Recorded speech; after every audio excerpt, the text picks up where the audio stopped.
नमस्कारः महोदय। नमस्कारः महोदय। नमस्ते, गुरुभ्यो नमः। शंकराचार्य मध्यमामस्मदाचार्य पर्यन्तां वन्दे गुरुपरम्परां श्रुतिस्मृतिपुराणानाम् आलयं करुणालयं नमामि भगवत्पादं शङ्करं लोकशङ्करं शङ्करं शङ्कराचार्यं केशवं बादरायणं सूत्रभाष्यकृतौ वन्दे भगवन्तौ पुनः पुनः ईश्वरो गुरुरात्मेति मूर्तिभेदविभागिने व्योमवद्व्याप्ते दक्षिणामूर्तये नमः।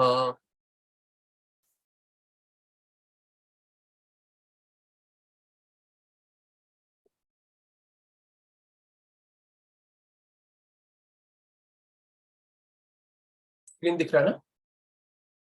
श्री चिद्घन गणेशाय नमो मह्यं सुखं नित्यं सप्रकाशं व्यापकं नाम रूपयोः अधिष्ठानं बुद्ध्यबोध्यं बुद्धेर्दृक्यत्व निर्मलम् अपारं सर्ववेदान्त वेद्यं प्रत्यक्परं महः तदेवाहन्नमत्वन्यदिति मे निश्चिता मतिः।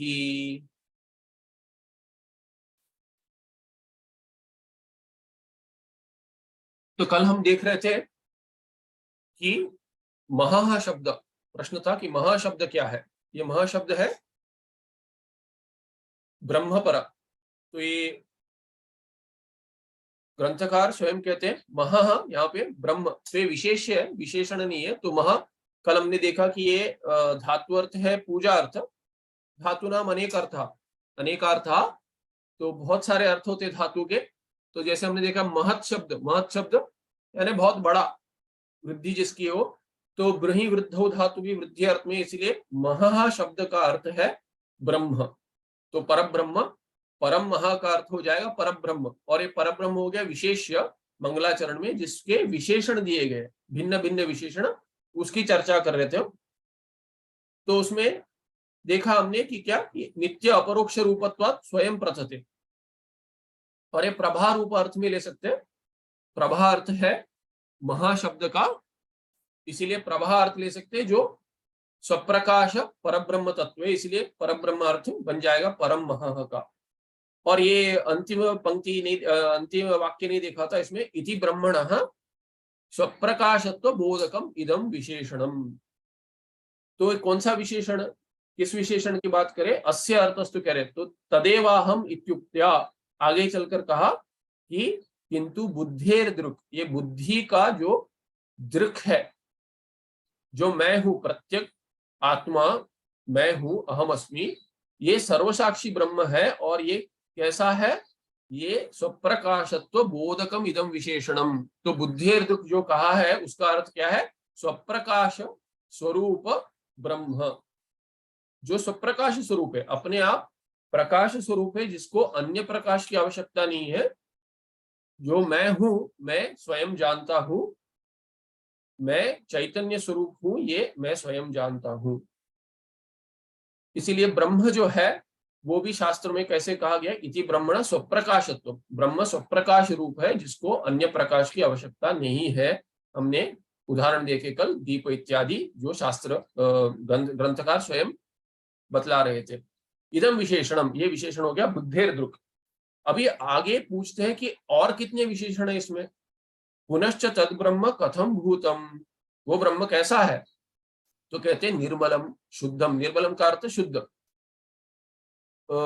इसमें पहले पन्ने पर जो ये था, ये टिप्पणी थे, हमने नहीं देखी, इसको देखेंगे, थोड़ा देखेंगे उसमें भी क्या विस्तार किया है।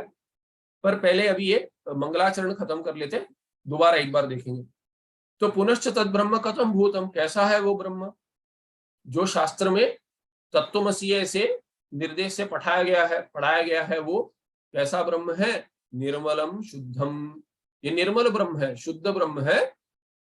और उसका अर्थ क्या है, टिप्पणी में लिखते हैं, टिप्पणी में माया तत्कार्य रहितत्वात् निर्मलम शुद्धम।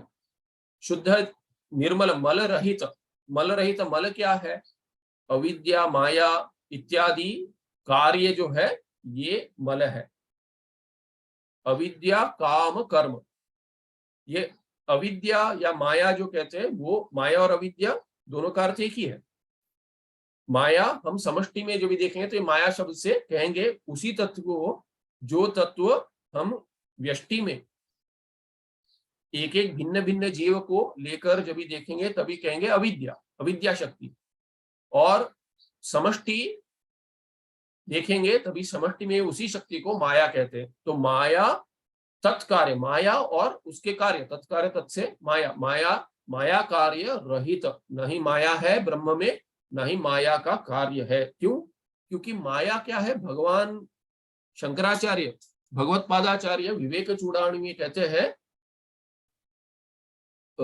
कार्यानुमेया माया। क्या है माया? माया कार्य दृष्टि से जानी जा सकती है, उसका अनुमान करते हैं। अनुमेय, माया अनुमेय है। परब्रह्म जो निर्गुण है उसमें माया हो नहीं सकती, कुछ भी नहीं हो सकता। जो सत्स्वरूप चित स्वरूप ब्रह्म है, सच्चिदानंद ब्रह्म है, उस परब्रह्म में कोई गुण नहीं है, वो निर्गुण ब्रह्म है। निर्गुण ब्रह्म जगत का कर्ता कैसे हो सकता है? ये जगत जो है, इस जगत की सृष्टि किसने की? हम कहेंगे परमेश्वर ने की, परमेश्वर ने ऐसी रचना की। पामर भी है वो वही कहेगा। जिसका शास्त्राभ्यास नहीं है वो भी अगर भारत देश में पला बड़ा है तो माता पिता क्या पढ़ाते हैं सनातन धर्मियों को? भगवान ने ऐसे प्रपंच बनाया है, ये जगत किसने बनाया? भगवान ने बनाया, ईश्वर ने बनाया। तो परमेश्वर ने जो सृष्टि की है वो निर्गुण रूप है, वो कैसे सृष्टि करेगा? उससे भिन्न कुछ नहीं है, भिन्न कुछ भी नहीं है, प्रपंच ही नहीं है परमेश्वर से भिन्न। तो प्रपंच की रचना कैसे की? चलिए मान लेते कि प्रपंच परमेश्वर से भिन्न है, उसकी रचना की। अभी रचना निर्गुण तो नहीं कर सकता, इसीलिए क्या है कि कोई गुण, किसी गुण की चिंता करनी पड़ेगी। तो कार्य की दृष्टि से हमें अनुमान लगाना पड़ेगा कि ऐसा कोई, ऐसी कोई शक्ति है जो माया शक्ति हम कहेंगे, उसको कोई नाम देना पड़ेगा। तो शास्त्र में माया करके कहा है कार्य दृष्टि से, क्योंकि कार्य है और ये कार्य प्रपंच जगत जो है ये बिना कारण के बन नहीं सकता। और कारण तो निर्गुण नहीं हो सकता, सगुण होना चाहिए, गुण होने चाहिए, कर्तृत्व तो गुण होना चाहिए। जगत कर्तृत्व ऐसा तो कम से कम एक तो गुण होना चाहिए, जगत कर्तृत्वम, ये परब्रह्म में होना चाहिए। और परब्रह्म निर्गुण होकर नहीं हो सकता, सगुण नहीं हो सकता। इसीलिए हमें माया शक्ति का अनुमान करना पड़ेगा, इसलिए माया अनुमेय है, परब्रह्म में नहीं है। कार्य रूप से हम देखेंगे माया शक्ति है परमेश्वर में, ऐसी चिंता करते हैं। और जब भी हम शुद्ध ब्रह्म को देखेंगे तो ब्रह्म शुद्ध है, निर्मल है, उसमें माया नहीं है, माया कार्य भी नहीं है, इसीलिए वो जगत कारण भी नहीं हो सकता शुद्ध स्वरूप में। इसीलिए कहते हैं माया तत्कार्य, माया कार्य रहित, और रहित होने के कारण रहितत्वात् हेतु पंचमी निर्मलम। निर्मलम ये विशेषण दिया है परब्रह्म को, उसका अर्थ है शुद्ध। अपारम, अपारम एक विशेषण दिया मंगलाचरण में इसी ब्रह्म को। अपार का क्या अर्थ है? देश काल वस्तु परिच्छिन्न, अपरिच्छिन्नम, देश काल वस्तु अपरिच्छिन्नम च भवति, जिसमें देश परिच्छिन्नता नहीं है, काल परिच्छिन्नता नहीं है और वस्तु परिच्छिन्नता नहीं है। अभी देखिए कोई भी आप घटपट आदि प्रपंच में देखेंगे तो क्या होता है कि एक देश में है तो दूसरे देश में नहीं है। अगर घट यहां है तो वहां नहीं है, वहां है तो यहां नहीं है। तो अगर यहां है तो इस जगह को छोड़कर, इस देश को छोड़कर कहीं भी नहीं है वो घट। पर परब्रह्म यहां भी है, वहां भी है, सर्वत्र है। इसलिए घट तो देश परिच्छिन्न है, पट भी, कपड़ा, कोई भी वस्तु ले लीजिए, सभी वस्तुएं जो है वो देश परिच्छिन्न है। किंतु परमात्मा परब्रह्म देश परिच्छिन्न नहीं है। काल, अभी घट इस काल में है, ना पहले था ना आगे रहेगा। सृष्टि से पहले तो घट था नहीं, और टूटने के बाद अगर मैंने गिरा दिया तो घट चला गया, या तो इधर से हटाकर कहीं ले लिया तो वो घट नहीं है यहाँ पे, इसी काल में यहाँ पर है। इसे काल परिच्छिन्न है, घटादि प्रपंच भी काल परिच्छिन्न है। वस्तु घट पट नहीं है, पट घट नहीं है। तो इसलिए एक वस्तु दूसरी वस्तु नहीं हो सकती। वस्तु से भी, पट से परिच्छिन्नत्व प्राप्त है घट को, और पट को घट ना होने के कारण घट वस्तु से पट वस्तु परिच्छिन्न है। इसीलिए बाकियों में सभी में देश काल वस्तु परिच्छिन्नत्व होता है, किंतु परब्रह्म में देश काल वस्तु परिच्छिन्नत्व नहीं है, क्योंकि जिस देश में भी देखो, कहीं भी देखो, परमात्मा है, परमात्मा ही प्रपंच के रूप में प्रतीत हो रहा है। इसीलिए परब्रह्म परमात्मा तत्व देश परिच्छिन्न नहीं है। और काल तो क्या है, काल भी माया का कार्य है। समय जो है, ये समय की कल्पना करते हैं हम कि इस इतने घटी को हम ऐसे कहेंगे कि इसको एक नाम देंगे, ये हो गया सेकंड, मिनट, 1 घंटा, 24 घंटे का दिन हो गया। तो सूर्य को देखकर हम कुछ व्यवहार के लिए काल के भाग बनाते और काल करके कल्पना करते। और काल क्या आगे कहेंगे, टिप्पण में कहेंगे। और वस्तु, तो ये काल जो भी माया जैसे ही माया की चिंतन करते हैं, माया अनुमेय है, माया का अनुमान लगाते हैं, वैसे काल का भी अनुमान लगाते हैं। काल जैसे कुछ भाता है, इस काल में घट है, वैसे काल की कल्पना की जाती है। और जो परब्रह्म और माया का संबंध है उसको काल कहते हैं। आगे देखेंगे क्यों ऐसे कहते हैं। तो देश काल वस्तु और परमात्मा, हर वस्तु परमात्मा का कार्य है। ये प्रपंच ही परमात्मा जो प्रतीत हो रहा है प्रपंच के रूप में हो रहा है। इसलिए कोई वस्तु परमात्मा से भिन्न नहीं है, परब्रह्म से भिन्न नहीं है। इसीलिए कोई वस्तु भगवान को, परब्रह्म को परिच्छिन्न नहीं कर सकती, भगवान का परिच्छेद नहीं कर सकती। इसलिए ब्रह्म तत्व अपार है, माने देश काल वस्तु अपरिच्छिन्न है, अपरिच्छिन्नं च भवति। अथ विशेषणानां प्रत्येकम प्रत्येकम प्रयोजनम उच्यते। यहाँ पे समझाया है कि ये देश काल वस्तु अपरिच्छिन्नत्व क्या है। पारः अंत, पार यानी अपारम यानी जिसका अंत ना हो। अविद्यमानः अंतः यस्य, अविद्यमानः पारः यस्य सह अपारम, तत् ब्रह्म अपारम यस्य ब्रह्मण। वैसे पार का अर्थ अंत है, माने जिसका अंत ना हो उसको अपार ब्रह्म कहेंगे। अंत कैसे होगा, देश में अंत हो सकता है, काल में अंत हो सकता है, या तो वस्तु से अंत हो सकता है। तीन ही प्रकार है अंत के। किसी का अंत कैसे होगा, इस देश में अंत हो गया, इस काल में अंत हो गया, या इस वस्तु से अंत हो गया। ऐसे तीन अंत है। तो जिसका अंत ना हो, जिस उसका पार नहीं है, कहेंगे उसको अपार ब्रह्म कहेंगे। सच देश काल वस्तु कृत भेदा त्रिविधा। ऐसे अंत तो देश से हो सकता है, वस्तु से हो सकता है, काल से हो सकता है, इसलिए तीन भेद हो गए। तद अभावाद अपारम ब्रह्म, तद अभावाद माने जिसका देश काल और वस्तु कृत भेद नहीं है, उसको उस अपार, उस अनंत अनंत ब्रह्म को अपार ब्रह्म कहेंगे, अपारम ब्रह्म। और देश क्या है, तत्र देशा प्रदेशा। जो हम देश शब्द से प्रदेश जानते उसी को देश करके कहा गया। यत् सर्वत्र अव्यापित्वेन एक देशवर्ती तस्य देशता अंतः अस्ति यथा घटादे। घटादि जो है वो एक ही प्रदेश में होता है, तो जिसका सर्वत्र अव्यापित्वेन, हर जगह नहीं हो सकता। जो घट यहाँ है तो वहां नहीं हो सकता, ऐसा जो घट है तस्य देशतः अंत अस्ति, उसका देश से अंत होगा। यथा घटादे न तो ब्रह्मण, ब्रह्म का ऐसा अंत नहीं हो सकता देश से। तच्च सर्वत्र व्याप्य अवतिष्ठते, तद ब्रह्म, वो ब्रह्म सब जगह व्याप्य रूप से उपस्थित है। सर्वस्यापि देशस्य मायया तस्मिन् अध्यस्तत्वेन तदनच्छेदकत्वात्। ऐसा क्यों कहते हैं, क्या क्या कारण है कि देश से भेद या तो परिच्छेद नहीं हो सकता ब्रह्म का। तो तब कहते हैं सर्वस्यापि देश से, जो पूरा देश है, प्रदेश है, वो माया से कल्पित है। माया कल्पितत्वात्, माया से कल्पना की गई है देश की भी। और माया से क्या कल्पना की, अध्यस्त है, ब्रह्म में अध्यस्त है, ब्रह्म में कल्पित है। अध्यस्त यानी उसका अध्यास करते हैं, अध्यास करते हैं, कल्पित कल्पना करते हैं। तस्मिन् ब्रह्मणि अध्यस्तत्वेन तद अनवच्छेदकत्वात्, उस देश से उसका भेद नहीं हो सकता। जैसे आप सोचिए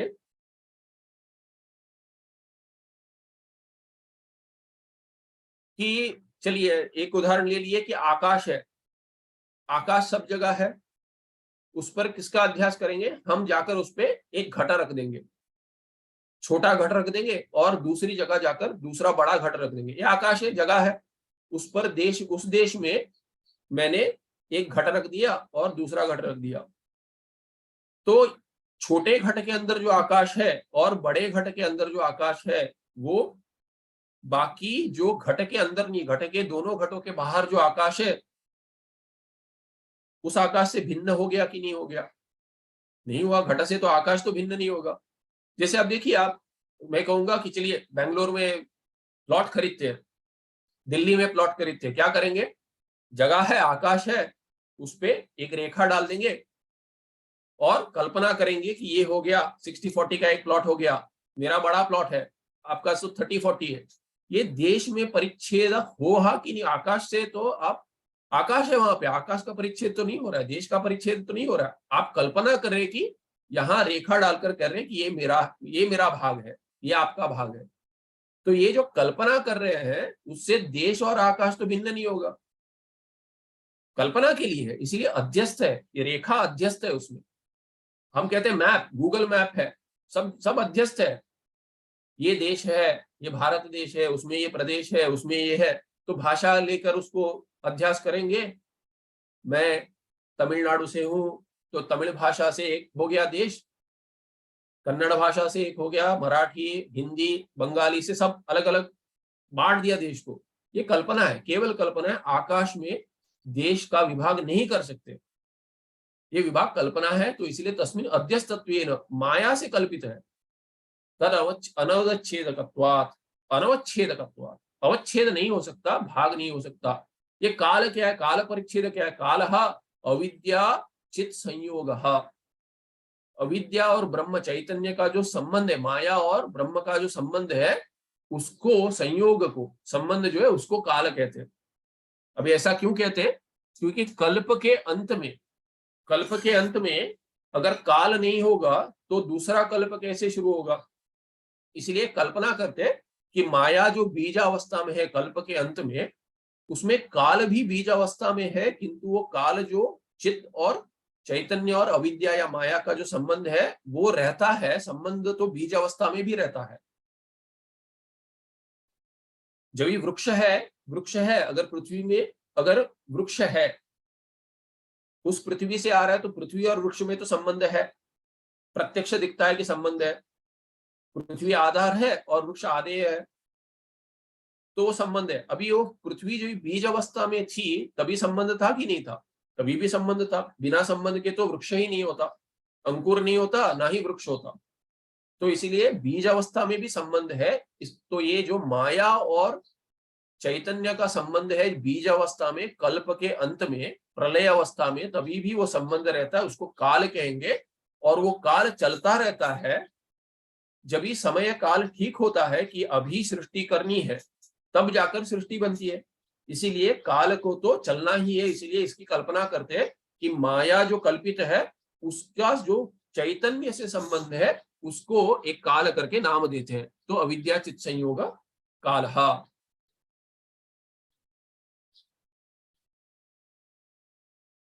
तो आगे अगले पन्ने पे कालो माया आत्म संबंध, आत्मा और माया या अविद्या या आत्मा, अविद्या चैतन्य, अविद्या या ब्रह्म, ये सब एकार्थक है समास। आत्म संबंध सर्वसाधारणात्मक, साधारण इत्युक्ते, ऐसे कहा गया है, ऐसी उक्ति है, कहीं पे ऐसा पढ़ा जाता है। सर्वसाधारणात्मक, ऐसा संबंध काल हर व्यक्ति से है, चैतन्य से हर जीव के साथ, जीवात्मा के साथ काल जो संबंध है आत्मा और अविद्या का, उसको काल कहेंगे। ये सर्वसाधारण है, सर्वजीव साधारण। यस्य तु जन्मतः प्राग ऊर्ध्वं च अभावो दृश्यते तस्य कालतः अंतो अस्ति यथा विद्युदादे है। तो विद्युत का उदाहरण देते हैं, क्योंकि ऐसे क्षण में विद्युत आकर चली जाती है। जब भी बादल टकराते हैं तभी विद्युत की उत्पत्ति ऐसे होती है क्षण में दिखता है और चला जाता है। तो विद्युत दिखने से पहले ना पहले था न बाद में है, ऐसा क्षण जो है इसको काल कहेंगे। ये काल का एक क्षण है। तो उसका उदाहरण देते हैं, जैसे विद्युत, विद्युत आदि, यथा विद्युत आदि है, क्या है, यस्य तु जन्मतः प्राग, ये विद्युत का जन्म जब हुआ, बादल टकराने से पहले जन्म तो नहीं हुआ था, उससे जन्म हुआ विद्युत का। सो प्राग, जन्मतः प्राग, और ऊर्ध्वम च, विद्युत के गिरने के बाद, प्रकाश दिखने के बाद विद्युत तो नहीं रहता, तो जिसके ऊर्ध्व अभाव दृश्यते, जिसका जन्म के पहले और नाश के बाद अभाव दिखता है, दृश्यते, तस्य कालतः अंत, उसको कहेंगे काल में सीमित है। काल से भेद हो गया, भिन्न हो गया, काल से परिच्छेद हो गया। यथा विद्युत आदि, उदाहरण दिया विद्युत इत्यादि। न ब्रह्मण, ब्रह्म का ऐसा परिच्छेद नहीं हो सकता। क्यों? क्योंकि जन्म भी नहीं है, नाश भी नहीं है। जन्मादि विकारा भावात, ये जन्म और अंत में नाश, ऐसे षड विकार है। कस्ति जाति वर्धते, विपरिणमते, अपक्षीयते और नश्यति, ऐसे 6 विकार, षड विकार कहा गया है शास्त्र में। तो जिसका जन्म होगा उसी का अंत होगा, नाश होगा। जिसका जन्म ही नहीं है उसका नाश भी नहीं होगा। तो जिसका जन्म और नाश नहीं है, जन्मादि विकारा भावात, ब्रह्म का वैसा ब्रह्म, तस्य ब्रह्म ब्रह्मणा कालस्यापि तद अध्यस्तत्वाच्च। सुन ब्रह्मणा जन्मादि विकारा भावात तस्य ब्रह्मणा, ब्रह्म का जन्मादि विकार नहीं है। इसीलिए क्यों नहीं है? क्योंकि काल जिससे हम जन्म और नाश का निर्णय करेंगे, इस काल में इसका जन्म हो गया, इस काल में नाश हो गया, इसका जन्मदिन मनाते हैं, ये इसका जन्म हो गया, जन्मदिन बनाएंगे। क्यों? काल में, एक काल देकर एक दिन, और विवाह हो गया इसका, कुछ परिणाम कहेंगे, इसका विवाह हो गया ब्रह्मचारी से, अब ये गृहस्थ बन गया, तब क्या कहेंगे? इस मुहूर्त में इसका विवाह हुआ था। तो सब काल है। वो काल भी अध्यस्य, कालस्य अपि तस्मिन् तदस्त्यत्वात् तस्मिन् ब्रह्मणि अध्यस्तत्वाच्च, काल भी कल्पना से अध्यस्त है ब्रह्म में। और वस्तु क्या है? देश हो गया, काल हो गया, वस्तु क्या? वस्तु पदार्थ, कोई पदार्थ है, उसको पद का अर्थ जो है, जो घट इत्यादि, घट पद का अर्थ घट व्यक्ति है, तो घट पदार्थ, जैसे वस्तु पदार्थ, यत् यस्माद् भिद्यते तेन तस्य अंतः भवेत्, जो जिससे भिन्न है। तो ये तर्क में शैली है। अगर तर्क का अभ्यास किया होगा, वैसे पूछना था आप में, तर्क का अभ्यास किसने किया है, किसने नहीं किया, या तो किसने किया है, हाथ उठाइए। तर्क का अभ्यास किसने किया? तर्क संग्रह इत्यादि कुछ तो तर्क अभ्यास किया है? नहीं किया, हाथ उठाइए, सुनाई तो दे रहा होगा। ठीक है, तो थोड़ा देखेंगे तर्क, क्योंकि क्या है कि अगर टिप्पण देखेंगे, टिप्पण में तर्क की आवश्यकता अधिक है, मूल में भी है, किंतु टिप्पण में तो बहुत अधिक आवश्यकता है। तर्क संग्रह, कम से कम तर्क संग्रह का अभ्यास होना चाहिए। ठीक है, तो यद् यस्मिन् भिद्यते, यद् यस्माद् भिद्यते तेन तस्य अंतः भवेत्, जो जिससे भिन्न है, जो जिससे भिन्न है उससे, तो दोनों ये अभी दोनों सर्वनाम तो दोनों है। यद् यस्माद् भिद्यते, यद् शब्द 2 बार, यद् शब्द का 2 बार प्रयोग किया, यद् यस्माद् भिद्यते तत्तेन तेन तस्य अंतो भवेत्, जो जिससे अलग है, घटा पट से भिन्न है। तो यद यह घटः यस्मात् पटाद् भिद्यते, तेन तस्य, यह घटः यस्मात् पटाद् भिद्यते तेन पटाद् अस्य घटस्य अंतः भवेत्। तो अगर घटा पट से भिन्न है तो उस पट से इस घट का अंत होगा, वस्तु परिच्छेद होगा। भेद ही क्या है? ये घट पट नहीं है, पट घट नहीं है, तो वस्तु परिच्छेद हो गया। इसको ही वस्तु परिच्छेद कहेंगे, कि जो घट पट से भिन्न है उस पट से घट का वस्तुतः अंत होगा। वस्तुतः तो पट था अंत होगा, कि आप पूछेंगे ये पट है क्या? नहीं है, घट तो पट नहीं है। क्यों? क्योंकि घट पट से भिन्न है। तो घट अगर पट से भिन्न है तो पट से इसका घट का वस्तु परिच्छेद होगा। यानी क्या कहेंगे कि ये घट पट नहीं है। अरे पट नहीं है, ये पट नहीं है, घट घट ही है, पट नहीं हो सकता। तो ये हो गया वस्तु परिच्छेद। यथा घटः पटात् भिद्यते इति घटेन पटस्य अंतो भवेत्। दोनों ओर से लेते, घट से पट का अंत होगा या पट से घट का अंत होगा, क्योंकि दोनों एक दूसरे से भिन्न है। तो मितो विरोधा ब्रह्मणि तु सर्वस्यापि जगतः मृदी घटशरवादेः इव कल्पितत्वेन अवस्तुत्वात् न वस्तु परिच्छेदो अपि तस्य संभवति। तस्य ब्रह्मण वस्तु परिच्छेदः न संभवति। कुतः, क्यों नहीं संभव हो सकता? तो कहते हैं ब्रह्मणि तो सर्वस्यापि जगतः मृदी घटशरवादेर इव। अभी घट का उदाहरण लेते हैं। मृत मृत से घट बना है, मृत पदार्थ से घट बना है। मिट्टी में पानी डालकर उसका मृत बनाएंगे और उसको आकार देकर घट बनता है। अभी घटा आकार में जो मृत बना दिया गया, छोटा घट बनाया, बड़ा घट बना दिया, शरवादी बना दिया, शरवादी अरे उसके उस थाली बना दी, मिट्टी की थाली बना दी, मिट्टी का घट बना दिया। तो मिट्टी के इतने सारे कार्य बना दिए आपने, किंतु वो मिट्टी ही है, सोना तो नहीं बनेगा। घट को आप घट कहेंगे, थाली को थाली कहेंगे, तो किंतु वो मिट्टी की थाली ही होगी। मिट्टी की थाली होगी, मिट्टी का चम्मच होगा, मिट्टी का ही घट होगा, मिट्टी से तो भिन्न नहीं है। कार्य को आप नाम दे दो, रूप दे दो, किंतु वो रहेगा कारण ही। वैसे ही ब्रह्मणि तो सर्वस्यापि जगता मृदी घट शर्वादेर इव कल्पितत्वेन। तो ये घट क्या है? घट मिट्टी का ही एक रूप है और उसमें हम एक नाम की कल्पना करते हैं।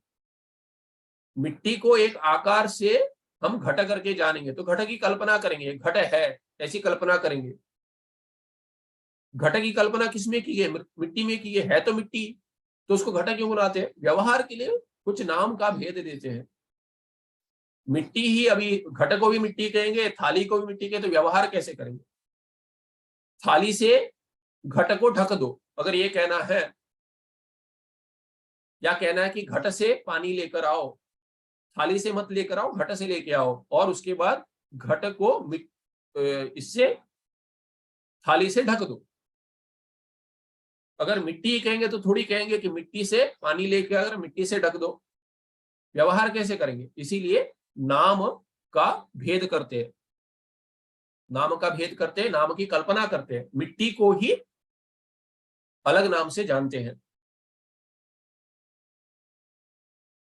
जैसे जुड़वा भाई है, जुड़वा बहन है, जो भी है, जुड़वा बच्चे, जुड़वा है, दिखने में एक ही है, रूप तो एक ही है, फिर भी नाम अलग देते हैं। क्यों देते हैं? मिट्टी ही है, घट भी मिट्टी ही है, मिट्टी जैसी ही दिखती है, और थाली भी मिट्टी जैसी दिखती है, किंतु भेद करते हैं व्यवहार के लिए। जैसे राम और श्याम भेद करते हैं जुड़वा भाइयों में, दिखते एक ही है पर व्यवहार के लिए तो भिन्न नाम देना है।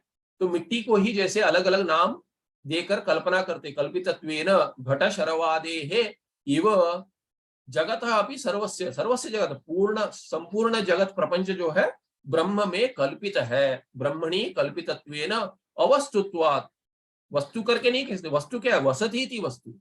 ब्रह्म एक ही है जो है, मिट्टी एक ही है जो है। मिट्टी हटा देंगे तो घट तो नहीं रहेगा, ना ही थाली रहेगी। तो मिट्टी का अस्तित्व है, घट का अस्तित्व नहीं। घट के नाम का हम अस्तित्व जानेंगे कि एक कल्पना करके एक नाम है, नाम का तो अस्तित्व है ही नहीं। नाम है, नाम का अस्तित्व होता तो अगर राम को श्याम कहेंगे तो श्याम तो नहीं बन जाएगा। नाम भेद से तो अस्तित्व भेद नहीं होगा, इसलिए अस्तित्व केवल मिट्टी का है, घट का नहीं है और थाली का नहीं है। वैसे ही ब्रह्म को प्रपंच में, घटपट आदि प्रपंच में भिन्न भिन्न नाम से व्यवहार के लिए संज्ञा दी है। वो सब नाम क्या है? मिथ्या है, कल्पना की है ब्रह्म में।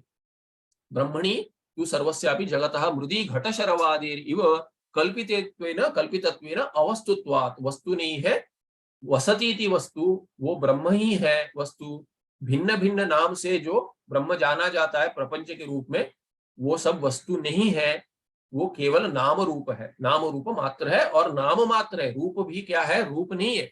अगर आप देखेंगे मिट्टी का ही आकार है घट, मिट्टी का ही आकार है थाली, इसीलिए रूप भी नहीं, नाम ही अगर आप देखेंगे तो नाम मिथ्या है, नाम से ही भेद हुआ है। ब्रह्मणी तु सर्वस्य जगत मृदि घट शरवादिव कल्पितत्वेन अवस्तुत्वात्, वस्तु नहीं है, इसीलिए अवस्तु न वस्तु परिच्छेद अपि, इसीलिए ब्रह्म का वस्तु परिच्छेद भी नहीं हो सकता। तस्य न संभवति, न जाएगा संभवति के साथ, लकार के साथ।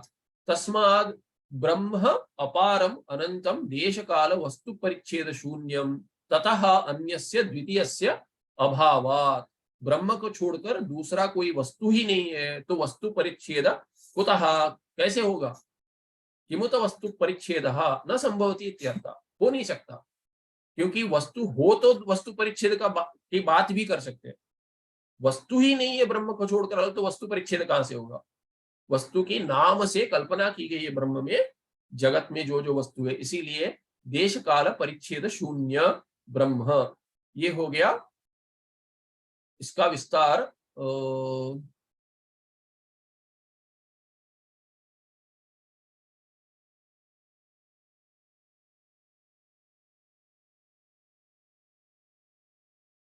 हाँ, निर्मलम शुद्ध अपारम देश काल वस्तु परिच्छिन्नम वस्तु अपरिच्छिन्नम च भवति ब्रह्म। अथ विशेषणानां प्रत्येकम प्रयोजन उच्यते। अभी भिन्न भिन्न विशेषण जो है, मैं सिर्फ केवल पन्ना पलटना चाहता हूं। तो अथ विशेषणानां प्रत्येकम प्रयोजन उच्यते, एक एक विशेषण जो दिया है, अभी इतने विशेषण है, उतने में समझ तो आ रहा है कि ये ब्रह्म क्या है, वो ब्रह्म मैं हूं। अभी आगे इतने सारे विशेषण भी दिए, उसका प्रयोजन क्या है वो बतलाते हैं। सुखम नित्यम, सुख और नित्य एक साथ दिया गया है, सुखम नित्यम। मंगलाचरण शुरू होते हैं सुखम नित्यम स्वप्रकाशम नाम रूपयोर अधिष्ठानम, तो सुखम नित्यम एक साथ पढ़ा जाता है। क्यों एक साथ पढ़ते हैं? वो कहते हैं सुखम नित्यम सुखस्य नित्यत्व विशेषण अनुपादान सती सप्तमी, अनुपादानी सती। अगर सुख के साथ नित्य ये विशेषण नहीं देंगे तो क्या हो जाएगा? ये शैली है तर्क संग्रह में, अगर आप पढ़ते तो जानते कि कोई भी पदार्थ समझने के लिए, कोई पदार्थ समझने के लिए क्या करते हैं कि उसका पहले लक्षण देते, पहले उसका नाम देते। पहले नाम देना आवश्यक है, जैसे हमने देखा पहले नाम तो बिना नाम के व्यवहार ही संभव नहीं है। तो उसको एक नाम देंगे, किसी पदार्थ को एक नाम देंगे पहले, फिर उसका वो क्या पदार्थ है वो समझाएंगे, उसको लक्षणा देंगे। जो नाम देते उसको कहें उद्देश्य, उद्देश्य ग्रंथ जो है, उद्देश्य भाग, उद्देश्य माने नाम देंगे, वो उद्देश्य ग्रंथ हो गया। उसके बाद उसका लक्षण देंगे कि ये क्या है, जैसे पृथ्वी करके एक नाम हो गया, फिर उसका लक्षण देंगे गंधवती पृथ्वी, पृथ्वी जो है जिसमें गंध है, उसका अर्थ क्या हो गया? जहां जहां गंध है वहां पृथ्वी है, वो पृथ्वी के कारण ही है, नहीं तो गंध नहीं हो सकता। अगर गंध है तो पृथ्वी होनी ही चाहिए। जल, अगर आप जल पी रहे, पानी पी रहे, पृथ्वी पदार्थ तो नहीं है, जल है,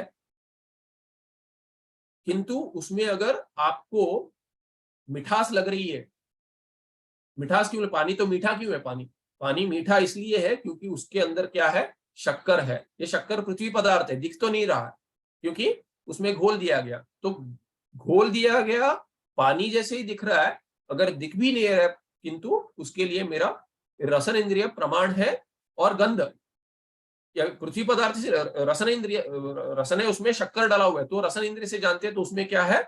उसमें जल को ही कहते हैं मीठा है। ये उदाहरण गलत है तो क्षम्यता, ये उदाहरण नहीं। अगर आप देखेंगे कि चलिए कर्नाटक में इत्यादि पच्च कर्पूर करके कहते हैं, आपने सुना होगा कि कर्पूर का सुगंध आता है, तीर्थ जो भी लेते हैं कर्पूर का सुगंध आता है। वो कर्पूर नहीं जो जिससे मंगला आरती करते हैं, किंतु वो कर्पूर जो खा सकते हैं, कर्पूर का ही सुगंध होता है उसमें। तो कर्पूर अगर तीर्थ में डाला हुआ है और आप तीर्थ पीते हैं, दिख तो पानी रहा है, पर आप जो पीने लेते हैं तो उसका सुगंध आ रहा है। तो ये हो गया कर्पूर गंध है, कर्पूर का गंध है। अगर पृथ्वी पदार्थ नहीं दिख रहा है फिर भी पृथ्वी है उसमें।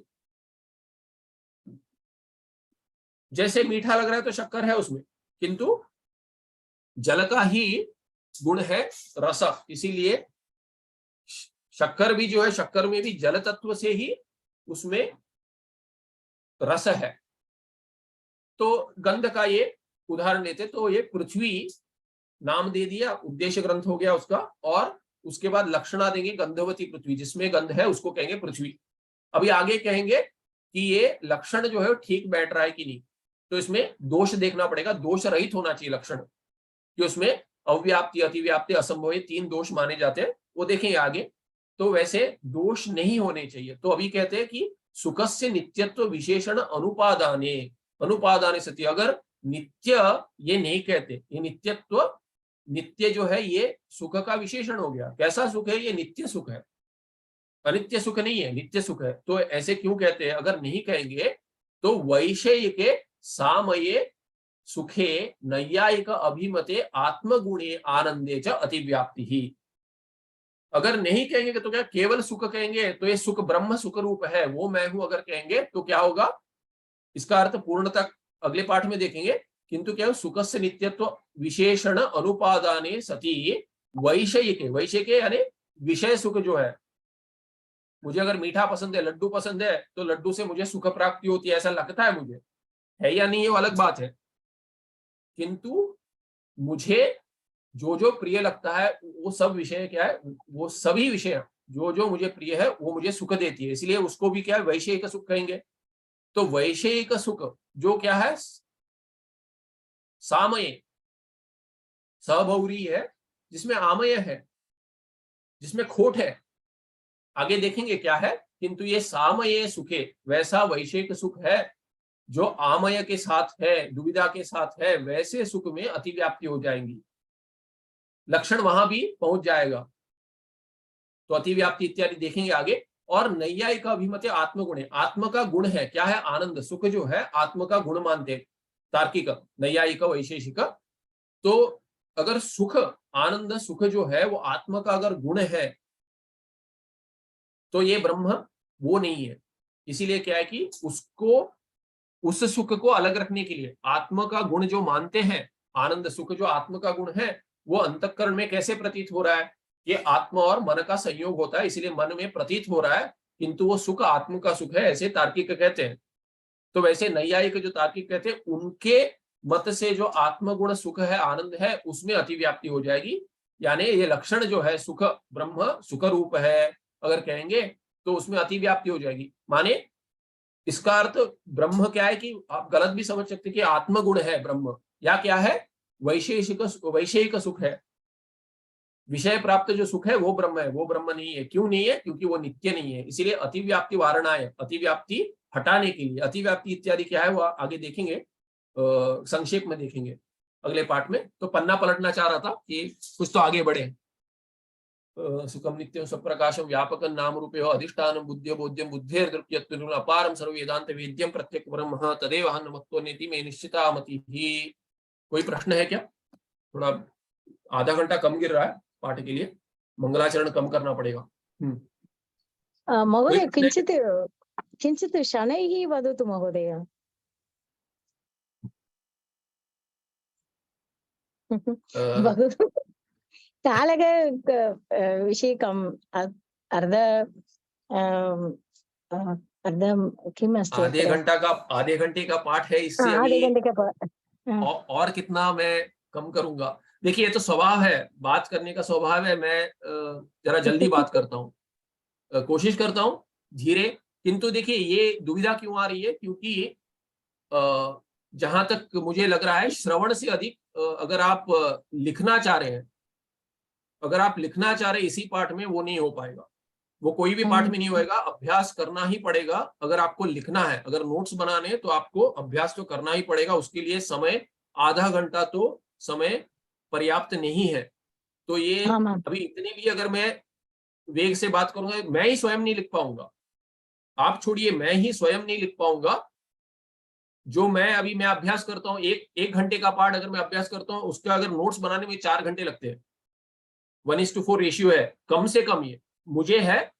और अभ्यास किया हुआ ग्रंथ का मुझे 4x समय लगता है कि 1 घंटे का अगर मैं नोट्स बनाऊंगा तो 4 घंटे लगते हैं। अगर नया पाठ है तो अधिक लगेगा। और तो इधर क्या है कि अगर आप देख रहे हैं, देखिए इसमें आपको नोट्स बनाने की आवश्यकता नहीं है, उसी के ऊपर अगर आप लिख सकते हैं तो लिखिए। अगर आप शब्दार्थ जैसे जो कह रहा हूं सब लिखने का अगर प्रयास करेंगे तो नहीं हो पाएगा। तो जितना हो सके सुनिए, अर्थ समझ में आएगा पर्याप्त है।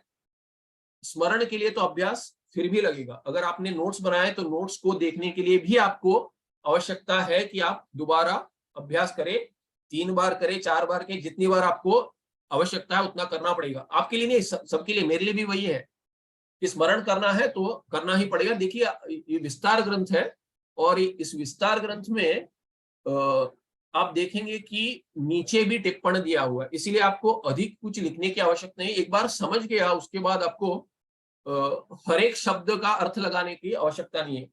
ये क्या होता है, ये अभ्यास है। आप जैसे पढ़ रहे हैं उसी वैसे ही अगर ये पाठ होता तो ठीक होता, किंतु क्या है कि आप अब तक जो अभ्यास कर रहे हैं भिन्न भिन्न पाठ में, भिन्न भिन्न आचार्यों के साथ, उनमें और मेरे पढ़ाने के रीति में भेद है। तो इसीलिए क्या मैं जल्दी बात करता हूं, किंतु मैं हर एक शब्द समझा रहा हूं, वाक्यार्थ तो समझा रहा हूं। तो जब तक समझ आ रहा है ठीक है, किंतु अगर समझ भी नहीं आ रहा है तो मुझे कहिए कि मैं और कोशिश करूंगा कि थोड़ा और धीरे जाऊं। किंतु अगर समझ आ रहा है और अगर लिखने में समय नहीं है तो वैसा ही होगा पाठ। क्योंकि ये देखिए 1.5 वर्ष का कोर्स बतलाया गया है, आधे आधे घंटे का। अगर मैं 45 मिनट भी लूंगा बिना प्रश्न के तो भी ये 1.5 वर्ष में, अभी ये सुभाष जी जानते हैं मेरे पाठ में मैं बहुत सारे छुट्टियां लेता हूं क्योंकि ये आरोग्य ठीक नहीं रहता। तो तब भी क्या होगा कि ये पूर्ण नोट्स तो नहीं बना पाएंगे। और अगर धीरे जाना है तो ये आप 4 वर्ष लगा रहो, 5 वर्ष लगाओ, समाप्त नहीं होगा। इसीलिए अगर समझ आ रहा है तो कोशिश कीजिए कि श्रवण में सिंक में रहे, साथ साथ रहे। अगर उसमें अगर क्लेशः ये हो रहा अस्ति है कि चेत् पृच्छामि। महोदय अत्र तद्येव अहं तत् त्वमसि अहं ब्रह्मास्मि सर्वं समान अर्थमेव खलु? किं तत् तत् केन सह समानार्थकम्? तत् एव अहं तत् हाँ। त्वम् असि अहं ब्रह्मास्मि, एतत् सर्वं समानार्थमेव खलु? समान तात्पर्य दृष्ट्या तु समानार्थक, शाब्दबोधः तु भिन्नः एव भवति। भिन्न, अस्तु। तत्त्वमसि, तत्त्वं, त्वं पदार्थ अहं पदार्थयोः भेदः अस्ति एव वा? न। त्वम् इत्युक्ते युष्मत् पदं किल, अहमिति अस्मत् पदम्, अस्मत् प्रातिपदिकस्य अर्थः। अतः किञ्चित् तयोः भिन्नत्वं तु अस्ति, तात्पर्यविषयः तु एकः एव। यदा श्रोत्रा श्रूयते, किं श्रूयते, तत्त्वमसि इति, तदा किं भवति, यः श्रोता तेन किं श्रूयते, अहं ब्रह्म अस्मि इति एव अर्थः तस्मिन्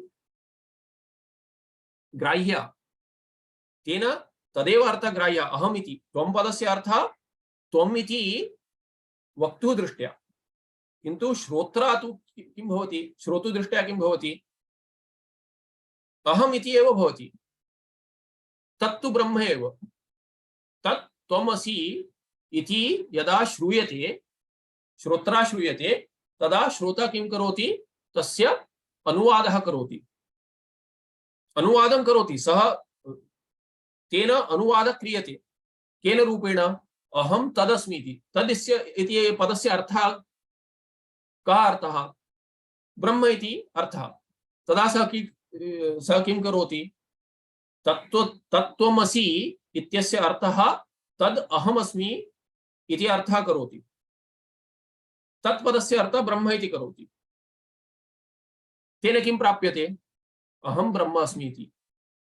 तेन तात्पर्य दृष्ट्या तु एकः एव अर्थः, किन्तु शाब्दबोधः तु भिन्नः। तत्र भिन्न भिन्न दृष्ट्या भिन्न भिन्न अर्थः महावाक्यानाम्। आम् महोदय, अस्तु। धन्यवाद। किंतु जब ये अगर सुनने में भी अगर ठीक से समझ में नहीं आ रहा है, जल्दी बात कर रहा हूँ, ये समझ में नहीं आ रहा है, तभी मुझे कहिए कि धीरे चलिए।